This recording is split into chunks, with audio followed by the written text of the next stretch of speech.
Glenn, just give us your initial thoughts on that performance, please.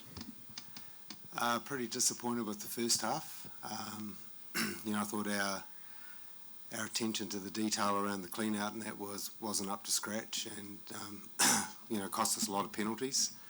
I thought probably the last 30 minutes there was patches in there that we played particularly well. Les, just for you, firstly, how's the injury? Yeah, it's all good. Oh yeah, good. And how was it out there? What's the feeling like back in the changing rooms? Yeah, probably just that shaky start took a little bit of the momentum out of the game. It was quite stop-start for a little bit there, so probably just reiterate what GM said here. It was not how we wanted to start the game, but the girls did absorb pressure pretty well at moments, and they did play some good rugby at times. There's a pretty good effort from the scrum there. How'd you feel about that? Yeah, I mean, pretty confident. I think that was it helped get some momentum back in our way and gave the girls a bit of a boost. So yeah, to be able to take that set piece away was good. A couple of tests now against the Wallaroos. Where do you think they're at now? Clearly they've had a super debut season, a couple of tests against Japan. So have you seen much improvement over the couple of years that you've been playing them now? Yeah, we certainly have. I mean, it's something we were conscious of before going into this series. We probably didn't take that much out of not too much out of the Japanese test series, but there was patches in that where they played particularly well, and we were conscious that on the back of a Super W that the more competition they're having, the better they're going to get, and I think they were better this week than they were last week. Glenn, what did you make of the set pieces tonight? Because you mentioned the scrum earlier, Les did, but it really gave you guys a real good solid platform tonight, and the line-outs went well. Yeah, well, we were conscious about that being a key for us. We wanted to put their attack under a lot of pressure from the set piece, and I thought we managed to do that. I wasn't too sure about a couple of the rulings when the scrum was going backwards and that, but at the end of the day it gets called how it gets called. But look, we were really happy. It's something that we've worked on. We've had to work on it over the last year. We've put a lot of effort into particularly our scrummaging, and I think that's come on really well. Les, you've talked over the last couple of weeks about what this team's trying to achieve in this series. Do you feel as though you've ticked all the boxes? We've definitely progressed and done a lot of things right, but we've probably still left a little bit out there again. But I guess the positive is that every single girl that got called into the Black Ferns this year has had game time and quality game time, which is awesome for a couple of years' time when that World Cup comes around. Well, how does that feel, knowing that that's the end of the season for you now, that there's probably a few things that you sort of left out there? Oh, it's just exciting, really. It shows that we've got more to offer. We're creating opportunities, so that's an exciting thing for us. It's not the end of the season, so the girls, obviously in the black jersey it is, but we go back straight into FPC, so it'd be awesome to see the girls out representing the provinces.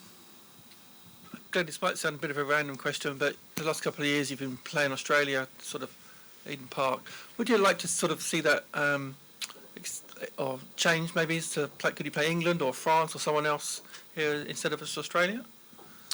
Oh, look, I think as the game progresses, and I think we all agree that the women's game's getting a lot of momentum.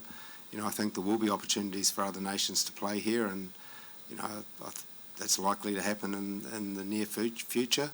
But these rivalries, Trans-Tasman, are really important fixtures, and there's no difference between what the men's teams are experiencing.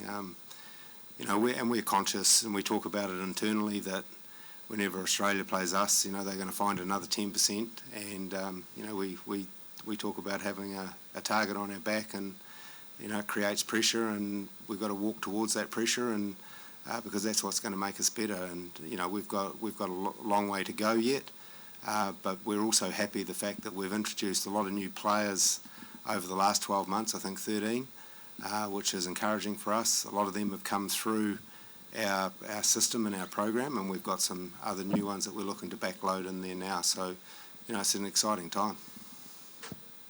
Glenn, just on the back of that, you talk about those 13 new players. How do you feel you're going in terms of creating that depth that you want, working towards the World Cup? Yeah, I think we're making good progress. I think the programs that we've had in place back in our provincial unions are working.